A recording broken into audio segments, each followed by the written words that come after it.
Hi everyone, welcome to the Life, Work, and Health podcast. Today we're going to be talking about validation. We all crave validation, but what happens when we stop waiting for it from others? So today we are unpacking the power of self-validation and then why you don't have to be fixed to be enough. And we're going to talk about inner peace, authenticity, and how to stop tying your worth to likes, praise, or opinions. Because real confidence that comes within from you. My name is Shayna. I'm Navjot. Let's redefine our self-worth.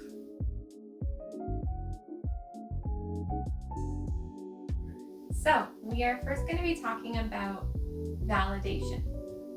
So, we always want to start with the definition of validation, which is people are acknowledging or accepting your perspective, your feelings, your thoughts, or your experiences, and they're saying that it's valid what you're feeling, which means it's true and you should feel those things, and it's understandable. And also having that power over you that they can tell you what is correct and what is not correct. Yeah, for sure. And there is different types of validation, right? So there's, of course, when we think about validation, we think about validating others, but there is also self-validation as well, where you want to make sure that you are validating your own thoughts, feelings, and opinions, because we all have that psychological need for it. And it's something that we all need validation to be able to move forward with what we're feeling. And I think this thing is with us since we are a child. Like we get our parents' validation of if we are doing things right or wrong, and like if it becomes a trauma to a person, it can reflect in the workplace, and it's like much adult life as well. Yeah, and you definitely look for more of it if you've always been given that external validation and you've never really practiced that internal, which honestly most of us usually are looking for that external validation, where that's why we feel a weight off our shoulders when we tell somebody something, and then for them to just say, I get it, or that makes sense, it just lifts that weight off your shoulders because you think, oh my goodness, it makes sense why I'm doing this specific thing or feeling this specific thing, and this person is understanding what I'm feeling. And also it becomes like a need for that person to get validation or get acceptance from other people so that like they can feel good about themselves. For sure. And that kind of ties into that psychological need where we want to feel accepted by others. Naturally, we all want people to accept us. We want people to understand us. And we spend a lot of time when there is a misunderstanding trying to get through that misunderstanding with that person so that they see your perspective on something. And that's where a lot of arguments come from. They stem from wanting somebody to see your point of view and say, you have to understand my point of view of whatever it is. And we spend so much time pushing that barrier to have somebody understand what we're feeling. And when we're talking about validation, there's a few different signs that we have to think about when are we looking for that external validation? Are we seeking it very desperately? And do you want to jump on the signs with this, there? like it would be like seeking approval, like texting your friend or your family, even it could be from your manager, like texting your manager or asking them like if I'm doing a good job, or if am I supposed to do it like this way, or being overly concerned about what you are doing and how it impacts other, rather than like focusing on your power and your strength while doing the work, or what you're learning from the process. You just seek approval that other people are approving my work. And I think there's most people in the world, like a lot of people in the world, that experience this at one point or another. But I feel with the growing of social media and that needing that reassurance, or how many likes did I get on my post, or what comments did I get, or how did people perceive me in this, or what are they thinking of me? Well, I haven't posted in a while. All those different things are contributing to the increase in us seeking that external validation, because we just desperately need that attention. But we're also taught to care about that. We're taught to care about how many people are looking at our stuff or complimenting us in different ways. Yes. And it has become like, as you said, like for social media, people are showing off their work and everything, and like it can create a negative sense of emotion in people who are not able to achieve that much, that I'm at the same level but I'm not able to achieve that same thing, and am I doing something wrong? And that can increase the need of validation from others. And that's why I cannot stand social media. I don't use social media for that reason, because I know I can't control how much I care about it, and I don't like that. I don't like that it takes that control over me, and then I'm fighting that power, because then I'm looking at people that are my age or maybe even younger. I know that one's a lot of times people struggle with as well. Look at this person that's younger than me, that has accomplished so much more than me. They have more money than me. They have a flatter stomach than me. They have traveled more than me. They have more friends or whatever, right? And there's so much that is within that we just have got so swept up and caught up in it, that we are all having a lot of issues with our own validation. And I know that's something a lot of people go to therapy for, is just to have that validation, to know that they're doing the right thing. And like social media is like become a platform for validation nowadays. Yes. People posting just to show off, like, and even if they're not doing that thing,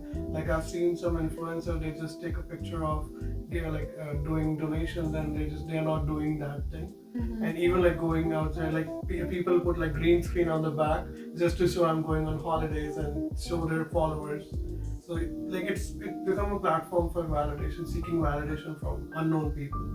Yeah, and that's really bad. Yeah, it's very bad, and it's that herd mentality where we're all kind of just shifting with whichever way things are going, and that creates such a problem for us, that when it comes to validation, we don't feel valid unless somebody agrees with us and our opinions and our thoughts and our feelings. But then what if we don't want to share that? What if we don't want to share our thoughts, our feelings, and then the only way that we feel valid in them, though, is by sharing them? And now we're silencing ourselves, and we're struggling with that validation. And that's why self-validation is so important, because you do need to have your own time of listening to yourself and recognizing what you're feeling and understanding what you're feeling and understanding your own worth, and that it shouldn't be tied to other people's opinions.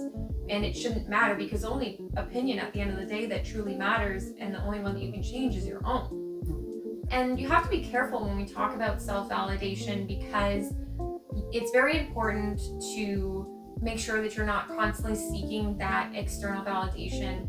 But you also have to remember that not every thought or feeling needs to be validated, because sometimes all they are is a thought that should be given no attention, pay no mind to it, because then all it's going to do is make you spiral. And I think that's where we also get caught up in that feeling of need for validation, because when we're spiraling and we say, yes, this is a valid thought of whatever it is. So let's say, for example, it was, everybody hates me.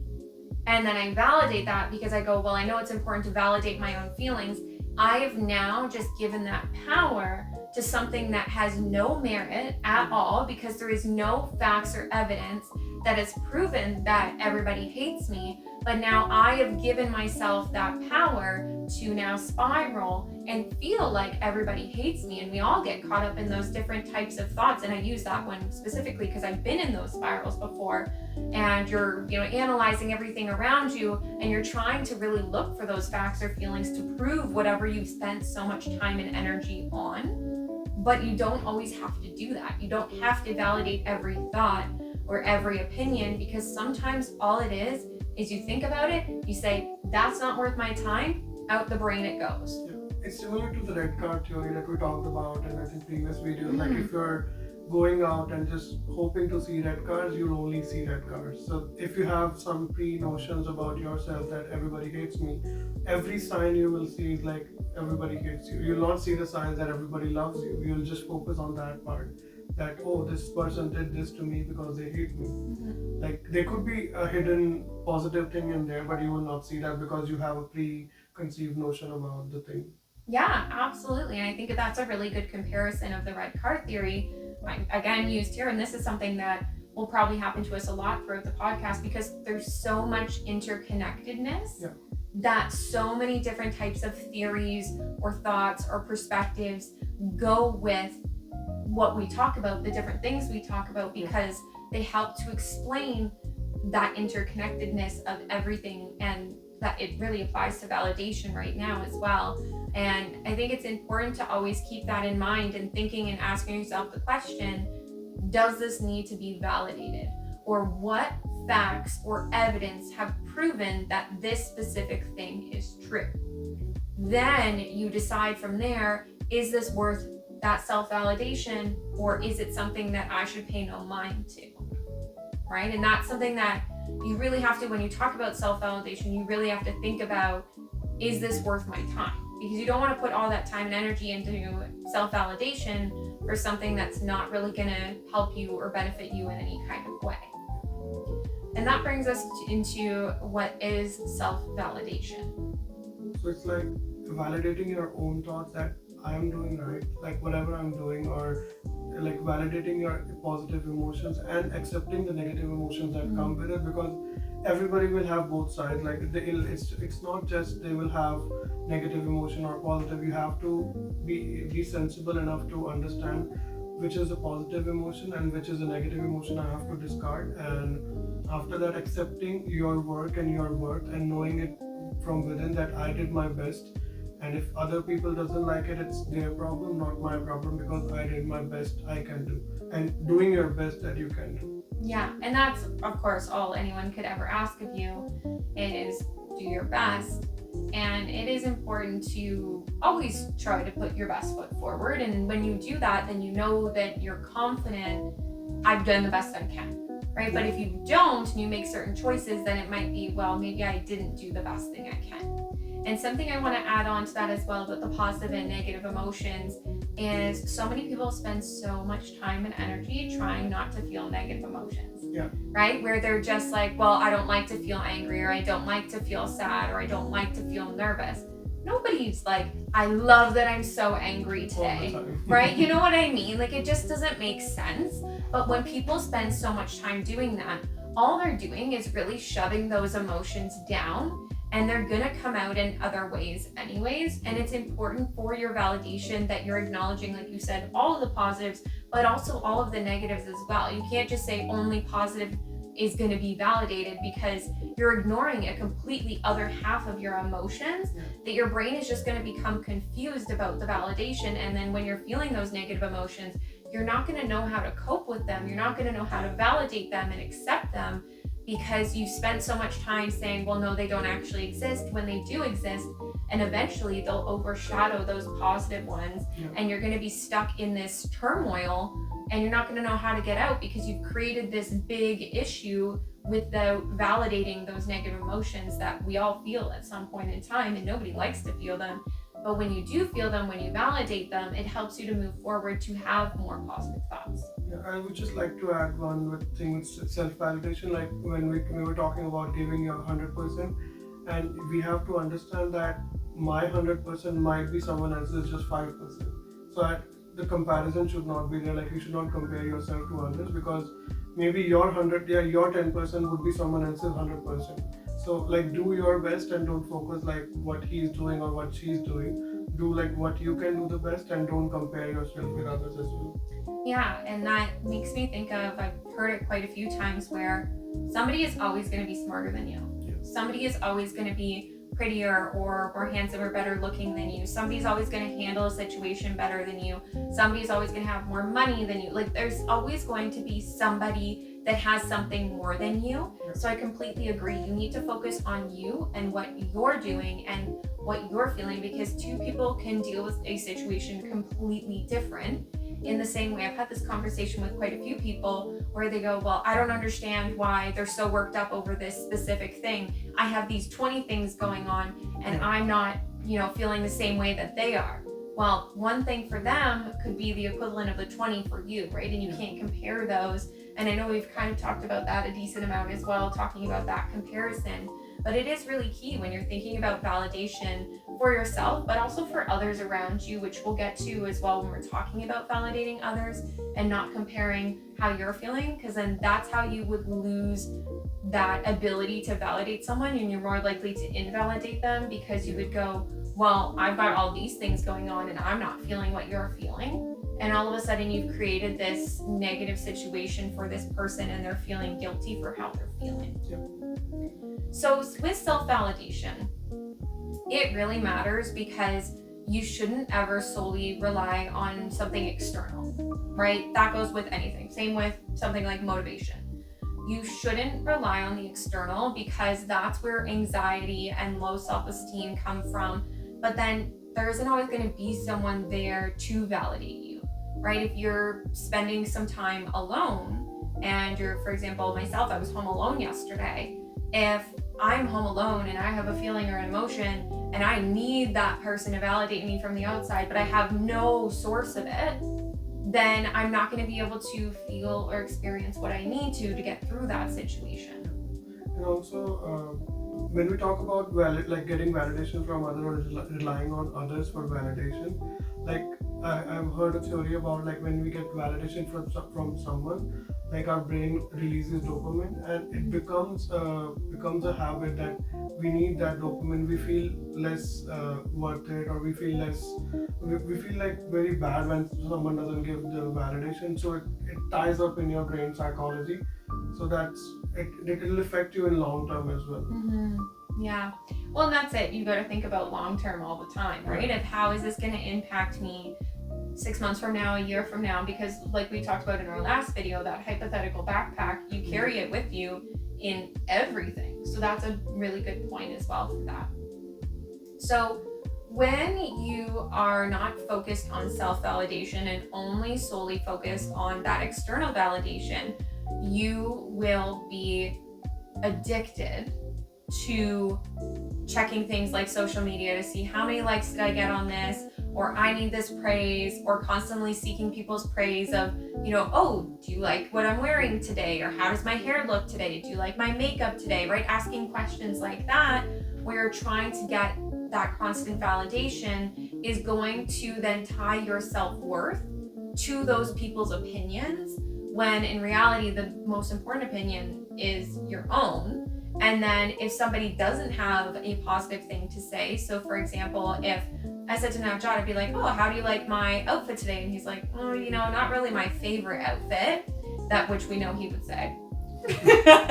But then I would become obsessed and self-critical, and I might even get rid of the dress, because then I was so focused on what you were saying, instead of me being like, well, I really like this dress. I think it's pretty. I enjoy it. It's whatever it is, right? And so when you're so focused on that, it then becomes a big self-criticism that you just pick yourself apart for somebody else's words, and you have no idea why that person said that specific thing. It could be, like you said, there could have been some positive intention there with it, or maybe they were having their own bad day. Maybe they were feeling negative about themselves and they didn't have something positive to say in that moment. And also, when we are doing self-validation, we can get rid of that person instead of obsessing over their talk. Yeah, absolutely. So it helps you when you are focusing on your own self-validation to be resilient emotionally, and also to just have inner calm or inner peace, which is something we'll talk about in a little bit, but it's just something that's so important when we're talking about validation. So with validation, there's a couple different things that you'll want to do to try to validate yourself. So we're going to talk each about a little bit of stuff, and then we will move forward from that into a different topic. Okay, so first will be noticing your emotions and acknowledging your emotions, and not just getting rid of it, because first step towards your own self-worth is accepting that you have these type of feelings. It could be anger, it could be envy, it could be jealousness. Everyone, all the humans feel that emotion. You have to understand that you feel that emotion for a certain reason. Instead of dwelling on the emotion, find out the reason why do you feel that. If you want to work on that, if you feel jealous of someone, that he has a better job than me, then find out the reason how he got that job, so you can work on yourself to get something much better than him, or you might get better opportunity than other person. So rather than like leaving your emotions, like just dumping your emotion at the back, and like we have to acknowledge every emotion, it could be happy or sad. Yeah. And you have to remind yourself that whatever you're feeling is okay. I think one of my favorite things to say to people when they are seeking that validation is that it's okay to feel what you're feeling, or it's normal to feel what you are experiencing, or it's valid what you're experiencing. Because no matter what the feeling is, whether I personally understand it or not, I still think it's okay to feel what you're feeling, because you're clearly feeling that for some sort of reason, whatever it is, right? Whatever the reason, whatever the purpose of you feeling that emotion, it's always reminding yourself it's okay. It's okay that I'm feeling this thing. And you always have to remind yourself of that, because I find a lot of times people will think, oh, I was so stupid for feeling that way, or I don't understand why I have to feel this when I have all of these other things. So it's just having that constant reminder of it's okay. Whatever you're feeling is okay. And then making sure that you are not dismissing or downplaying your experience either. So this is where I find a lot of times people will start with the positive things in their life and go, well, you know I really shouldn't feel this thing because I have a nice house or a good job, or I have money in my bank account, or I have a good relationship, or I have family that supports me, but here's what I'm feeling. Or it could be that, oh, you know what, actually it's fine, like it's not actually really that big of a deal, oh, don't worry about it, when in reality it could be something that you feel awful about. And when we're dismissing or downplaying our experience, we are now creating for everyone around us that idea that it's not a big deal, so that if we bring it up at a later time, that supportive space might not be there, because a person would say, well, you didn't make it a big deal before, you said it wasn't a big deal, so why are you bringing this up now? Which can create a hostile environment with that person, that you've created a bit of that environment. But it also could be that you're dismissing something that is going to come up later. It's going to be that boiling pot that boils over, because you're so upset or overwhelmed by that one thing, but you keep just trying to downplay it, which then you're going to not pay any mind to, and it'll come up at a later time, and you're not going to have the tools or resources to be able to support yourself. I would just like to add it, we can compare it to a workload. If you're working somewhere and like everyone's giving you more work, and you're not saying that it's too much for me, they will keep on loading you up with more work. Yeah, definitely push a lot of boundaries there, for sure. And the last one is like treating yourself with the same kindness you would treat your friend or your family with. So like we treat our family or friends really good. Like, why don't we can focus on ourselves? Like how, like when we feel bad, if a friend feels bad, we try to console them, or we try to stay with them.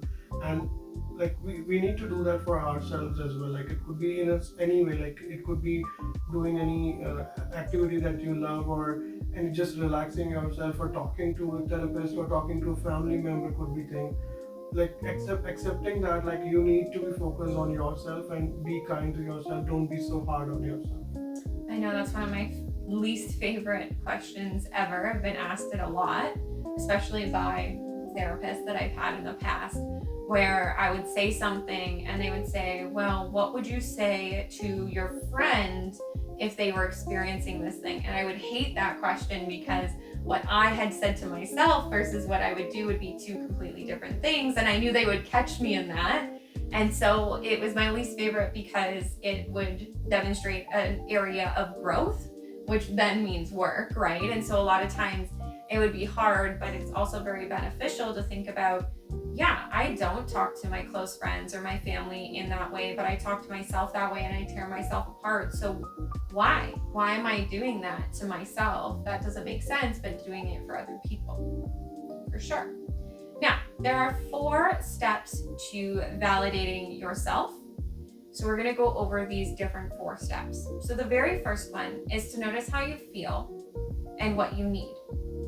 We always have needs. We have unmet needs which create negative emotions or feelings. And we have to be very aware of what am I feeling and what do I need in that moment. Now, why we need to notice how we feel is that we need to recognize, or a good way to phrase it is name it to tame it. We have to recognize what we're feeling to be able to deal with what we're feeling. If I can't describe to you how I'm feeling, then there's no way that I'm going to be able to solve that problem. How can I solve a problem if I don't even know what the problem is? But sometimes it happens like you don't know how you feel when you feel sad. Yeah. And so it's asking yourself those questions of, why do I feel sad? And something that was shared with me a little while ago when I was talking about, moving forward, trying to do different things for myself to create a positive mindset. One of the things was, well, ask yourself that question. So for example, why do I feel sad? And then whatever your answer is that comes to your head, ask yourself, is that really the reason? And a lot of times it's, well, no, that's not the reason, because your brain is just trying to give you other reasons. And you have to sit with it, like we talked about before, sitting with yourself and going, well, that's not true because of this, right? I feel sad because it's raining out. Well, it's sunny outside right now, so that's obviously not it. So why do I feel sad? And keeping to ask yourself that question until you figure out the reason why you're experiencing what you're experiencing. And sometimes it takes 50 times asking yourself that question before you get to the actual root of the problem. And you'll know when you get to the root of the problem, when you have that pit in your stomach, your heart, you're feeling your heart, your body changing up. Oh, that is what I'm feeling. That is what I'm carrying. And then figuring out, what do I need in that moment? Sometimes it's something like, I feel angry and I need time alone. Or I'm feeling sad and I need a hug. So it's trying to figure out, what exactly do I need in those moments, and making sure that I'm finding ways to satisfy that need. And that comes to the second point, which is like accepting your feelings and like not judging yourself for having those feelings. Like, because what happens is most of the time, if we feel that we are angry or we are having these emotions, we try to judge ourselves, like, oh, if someone else would have been in my position, they would not do this, or they would not have had this feeling, or why I'm feeling angry about something. Like, it is okay to feel that emotion, and instead of like focusing on why I'm feeling it, like accept that emotion, that I am feeling angry and like I need to work on something, or find out what you need to work on. Because there's a saying that make your smile as cheap that everyone can afford it, and make your anger so expensive that no one can afford it. So like increase your standard for being angry, and like why that small thing bothered you to make you angry. So find that reason, like the core reason why this emotion sparked. Yeah, for sure. And I think that's helping to go into our next point as well, which is not over-identifying with your feelings. I think this is something that has been a very big transition in our society, as people are over-identifying with certain things, specifically things like feelings. It's okay to accept your feelings, and we should accept our feelings, but we shouldn't let it define us, because there is so many different facets to who we are. And we actually, when we were prepping for the podcast, we were talking about that, where in reality, you only know someone in one or two facets. So for example, I know Navjot through our podcast as, a colleague now, but I also knew him as a student, but that's it, right? I know you in two different facets. I know two different parts of you, but there's so many things. Even when we were talking about the questions today, there were so many things that we didn't know about each other, because we don't always share those things. But it's also because there's so many different parts that make us up as a person, that we shouldn't have just one singular thing be the definition of who we are, because it's not who we are. That is something we're experiencing, or something that could be a bit of a part of us, but it's not who I am as a person. And especially when we are talking about how we're feeling or what we're experiencing, there is a difference between saying, I feel something, so I feel angry, versus I am angry. Because when I say I feel it, I'm putting it as an emotion, or I'm experiencing something in this moment, right? I'm experiencing sadness, because when I say I am angry or I am jealous, I am defining myself in that moment, and I'm saying, regardless of the situation, I am angry, or regardless of the situation, I am jealous, when in reality, my feeling is temporary. I don't always feel angry. I don't always feel upset or jealous. I feel it in some moments, but not all the time. And they come and go, right? Feelings are constantly coming and going. And you could feel a ton of different emotions in one singular day, in one singular moment. You could feel happiness and sadness in one singular moment. And that's okay, but it's recognizing that these things are fleeting. Our emotions are fleeting, which means they can come just as quickly they can go. Or like as we were talking about, everyone has a different story. We could just Yeah. think of it like it's just one chapter of my story. Mhm. It doesn't define the whole book. Yeah, absolutely. And the last one is like remember to practice how important you are and your self-worth is, and like practice that self-validation. Like you can do it anyway, like go in front of the mirror and just reflect on the whole day, what things you did good and what things you need to work on. Don't focus on what mistakes you make. Everyone make mistakes. Focus on what you did good and what you need to work on. That's the only thing. And don't look for don't think like, oh, I need to get validation from this person, or this person doesn't approve me. Like we don't give them the authority to approve us. We should give us like ourselves the authority that we can approve our work, not other people. Yeah, absolutely. And the biggest thing to always remember when you're practicing something is that practice makes progress. There's that saying of practice makes perfect, but perfect doesn't exist. Practice makes progress. And sometimes your progress might seem very small or minute, but it's still progress, and you should not say that I didn't make any progress, because even the tiniest change, where maybe it was that you were feeling really upset about something and you were seeking that external validation, and maybe instead of spending 10 minutes trying to find that external validation, you spent 9 minutes and 30 seconds, right? Or even 9 minutes and 50 seconds, right? It's that every time you make any little progress, that's still progress, no matter how big or how small it is.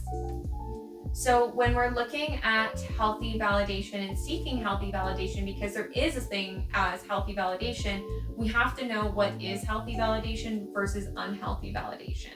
So unhealthy are those things like desperately seeking it, going anywhere for it, going on to social media, looking at your likes, things like that, obsessing over it. That would be the unhealthy side. The healthy side would be things like building supportive relationships, practicing self-compassion, and then also setting your own personal boundaries. So I'm going to talk about the first one, which is building supportive relationships. You are responsible for finding and creating a positive environment around you. That means that recognizing when people might not be a positive support. Them not being a positive support is not on you. Keeping them in your life and allowing them to poison you with their negativity, that's on you, right? And that'll kind of tie into more of that setting personal boundaries.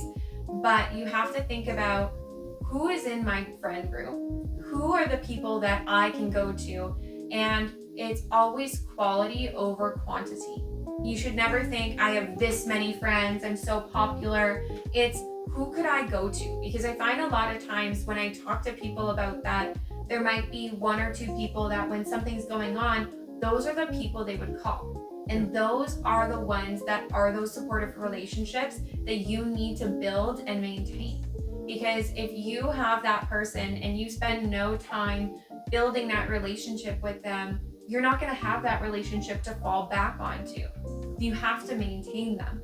So it's making sure that you're also being the person you would want that person to be. Again, you are not responsible for somebody else's actions, but you are more likely to increase somebody's reaction in a positive way if you are approaching the situation in a positive way. If you are a positive support system for that person, they're more likely to be a positive support system for you.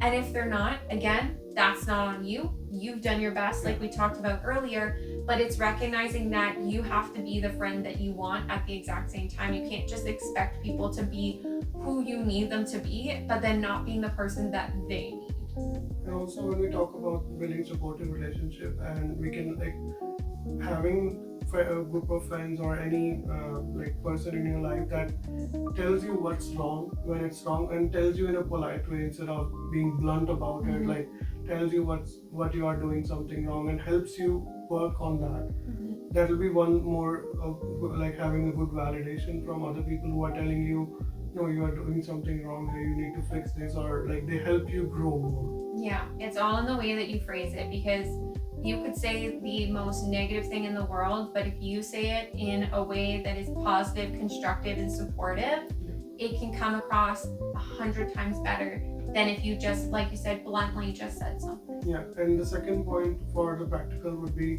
practicing compassion. Like as we talked about, like being kind to yourself, not being hard to yourself. Like this was one of my biggest thing. Like everybody told me that I'm my biggest critic. I used to have used to get validation from everyone else. Like it was getting to the point that if no one tells me that I'm not doing a good job, I felt like, oh, I didn't do anything right. And that's the reason that I felt like, no, this is not something I want to do for my whole life. And I worked on that I need to be kind to myself, and like seeing the positive things, that positive impact that I put on other people, rather than like asking other people what positive impact I put on them. Like I think like I did this good for this person, even if they don't feel good about it, it's different thing. But like I felt good to help someone. That's more important. And being kind to yourself is the same thing we were talking from the last 5 minutes. Yeah. And I think always the biggest question to ask yourself is, bringing it back to when we talked about being the best version of yourself, is, did I do the best I could? Yeah. With the information, knowledge, and understandings that I had, did I do the best I could? And if the answer is yes, then that's all somebody can ask of you. And then it's like you said, reminding yourself, even if they don't feel good about the situation, that I did the best I could in that situation. And like if something is not working out, just leave the position, or get yourself out of that scenario, so that you don't get affected by that. And our last one here is setting personal boundaries. The easiest word to say, but at the same time, the hardest thing for people to say is no. It's an easy word to say because we can all say it, no. But it's actually applying it to our lives and saying no, right? And sometimes it's not no, never. It's a not right now, right? You can phrase things in different ways. Instead of just saying a flat out no, you're still saying no, but you're not saying it in a way that might make you feel guilty. And that's something I found I use a lot when somebody really wants something and it's not a good time for whatever it is. It's saying it's not a no, it's just a not right now, and we can talk about this at a later time. Because that's where a lot of times people will feel that anger and those emotions, is when you say no. But when you phrase it, like we were talking about earlier, when you phrase it in a different way, it's going to make it easier for somebody to understand. But it's also recognizing that sometimes you just have to say no. And realistically, you don't owe anyone any kind of explanation. You don't. We feel like we do. We feel like we're obligated to explain ourselves of why we're doing what we're doing. When in reality, if you ask me to do something, I could just say no, regardless of the reason. But we want to explain so that we soften the blow of whatever it is that we're saying no to. So that's why instead of saying no, you could phrase it in a different way of, I don't really have time right now, or I'm very focused on this other specific thing. Could we talk about this at a later time? And that's where you're setting those limits, you're communicating them very clearly to others, and it's making sure that you're trying not to feel guilty about it. Because a lot of times we feel a lot of guilt for saying no, because especially when we could do something, right? So if, let's say you asked me to do something and I could do it, but maybe I just didn't have the mental capacity in that moment, and I say no, I feel guilty of, well, I could have physically done it. It wouldn't have taken no time. He probably feels really bad now. All of these different things are now in my brain, when in reality, if I did say yes to that, then I was saying no to myself, and I was saying no to taking care of myself and protecting my mental health in that moment. So validating others' expectations is not our job. Yes, it's not. Anything to do with anyone else. It's not our job. We are responsible for ourselves. We're responsible for our own emotions and making sure that we take care of ourselves. So the next thing we're talking about here is validating others. So we've talked a lot about validating ourselves, and now we're talking about validating others. And we're not going to spend too much time here because we've already talked a lot about validation. But the biggest thing to remember with validating others is you have to be mindful of how you are expressing yourself to someone and making sure that you're not invalidating that person. Because we can very easily, without knowing it or intentionally doing it, invalidating someone, which then could make somebody feel a lot more difficult or experience a lot more difficulty, in that type of situation. So we want to make sure that we are showing a lot of empathy and we are trying to create that openness. And something that you have to keep in mind is that a lot of times people will jump into problem solving right away, offering you advice. If you came to me and you said, here's what's going on in my life, and I'm just like, well, here's what you need to do. Maybe that's not what you needed in that moment. Maybe it was just that you needed me to sit there to listen and go, I hear what you're saying. I'm really sorry that you're experiencing that. Yeah. And that's why I like using the phrase, do you need support or do you want advice? Because then it tells you and it can gauge where that conversation needs to lead. Because if I'm so focused on solving the problem, I might not fully hear what you have to say. And I'll just say because I just said it in the last one that we don't have to validate others' expectation. It doesn't mean we cannot validate others.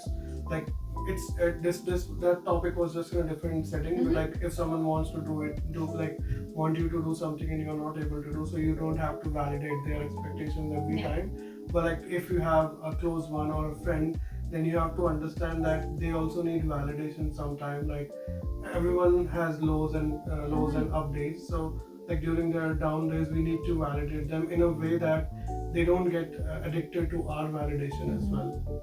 Well, and I think you made a really good point that self-validation is very different from validating others, and different things apply to different situations. Yeah. And that's why we can never have a one-size-fits-all principle, because it doesn't. And each situation varies. And there might be times that your close friend or family member is experiencing something, but so are you, and you just don't have that capacity. Yeah. So it's definitely figuring out in each situation what is needed in that moment. And it feels selfish during that part, but you have to be focused on yourself. As we always I think we have talked the same thing in all three videos, that if your jug is empty, you cannot pour water in others' glasses.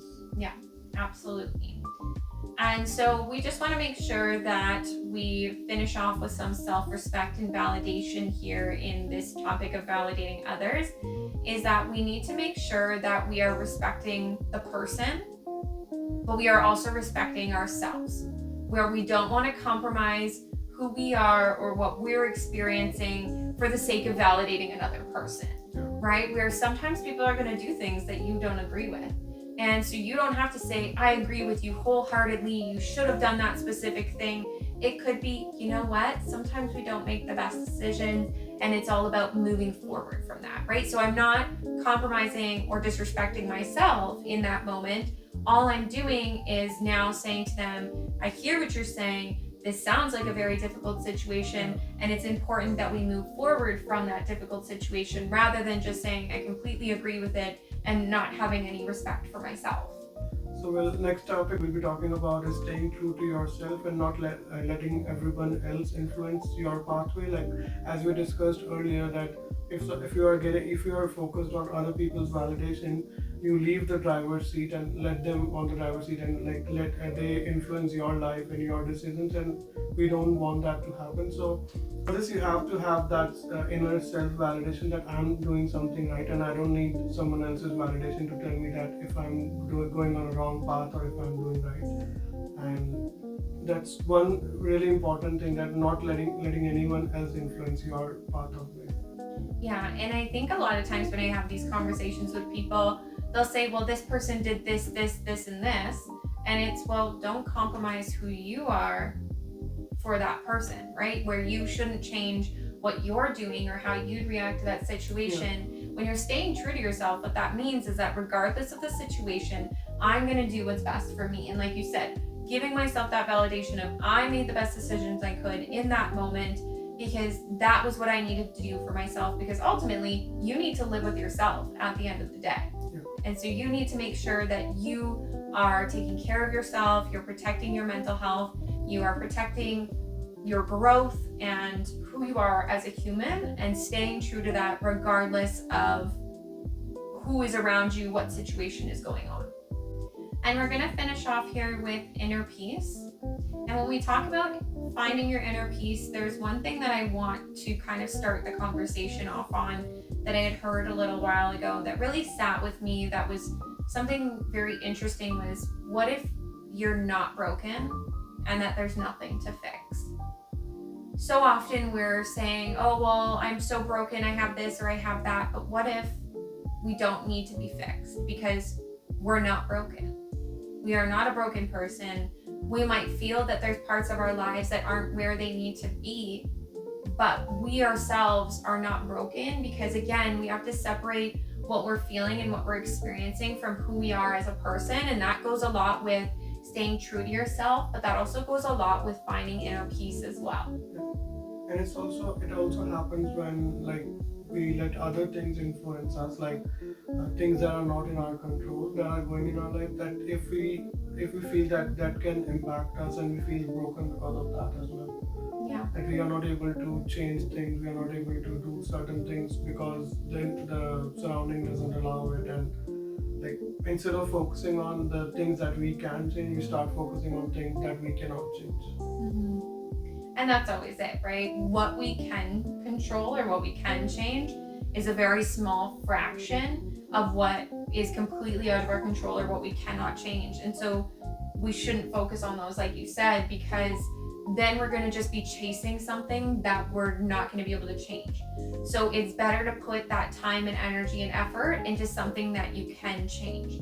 So you're having that acceptance of, I can't change this situation, which will then ultimately bring you peace, because you're not going to try to chase something that you'll not be able to do. You will then start to figure out and pick your battles, as they say, of what are things that I could do, what are things that I could accomplish, what are things I can control, what are things that I can change. Because when you do those things, then you're putting that energy where it truly matters and where something could actually be changed.